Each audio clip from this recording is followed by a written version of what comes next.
പലപ്പോഴും എന്നെ ഒലക്കി കടിക്കാൻ നോക്കിയിട്ടുണ്ട് ഏമാനെ. എന്താ പ്രശ്നം? ഏമാനെ, ഞാൻ എന്റെ തോട്ടത്തില് പൊന്നുപോലെ വളർത്തിയ പുല്ലും വാഴയുടെ ഇലയെല്ലാം ഇയാള് കട്ടോണ്ട് പോയി. കള്ളാണ് ഏമാനെ, ഞാൻ കണ്ടിട്ടില്ല ഏമാനെ. എനിക്ക് 5 ആടുകളുണ്ട് ഏമാനെ. ഈ ആടുകളെ ഇടയ്ക്കത് പോയി തിന്നും. അതിനാണ് ഇയാൾ ഈ പറയണത് ഏമാനെ. അത് ഇയാളെ കുറ്റമല്ലല്ലോ.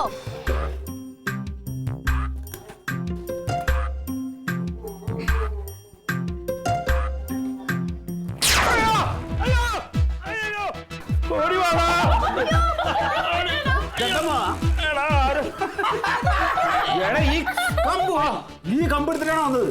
ഇത് പിന്നെ തക്കളി പോലെ ലാപ്പിയാണോ പറഞ്ഞപ്പോ ഞാൻ പെട്ടെന്ന് നോക്കിയപ്പോ ഇതിന്റെ കമ്പാണ്. ഏതെങ്കിലും ഒരു കമ്പ് പൊട്ടിച്ച് വന്ന പോലെ നിനക്ക് ഏതെങ്കിലും കമ്പല്ലേ ഞാൻ എടുത്തോളാം.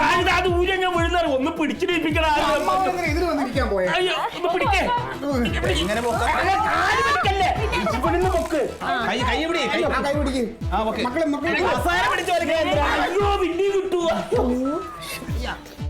കാര്യമായിട്ട് പിടിക്കളയാ.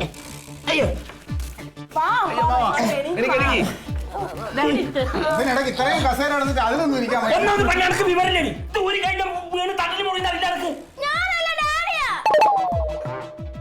അവനൊരു പോത്ത് അതേ സ്വഭാവം നടക്കും. എല്ലാരും കൂടി കൊല്ലാതിരിക്കാനെ എന്തെങ്കിലും പറ്റിയോ നോക്കട്ടെ. ഒന്നുമില്ല ഒരു കുടുംബത്തിനും ഉണ്ടാവില്ല അങ്ങനെ. ഇല്ലേ ആരും തൊടണ്ട. അമ്മാവൻ ഇറങ്ങിയിരിക്കാൻ അവിടെ ഇരുന്നോട്ടാ.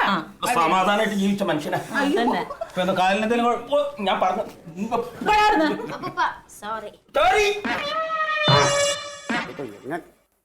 അതെ അമ്മാവ, ഞാനൊന്ന് ചോദിച്ചോട്ടെ, ഇത്രയും കസേര ഇവിടെ കിടന്നിട്ട് അമ്മാവന് ഇതിൽ തന്നെ ഇരിക്കേണ്ട കാര്യം ഉണ്ടായിരുന്നു?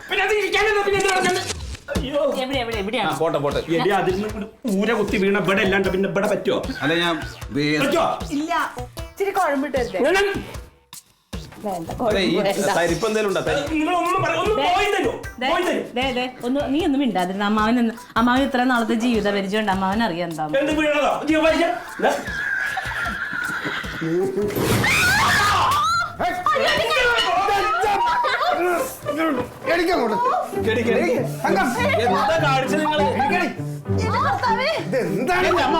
സാധനങ്ങളൊക്കെ പുറത്തോടെ കൊണ്ടുപോയിട്ടൂടെ?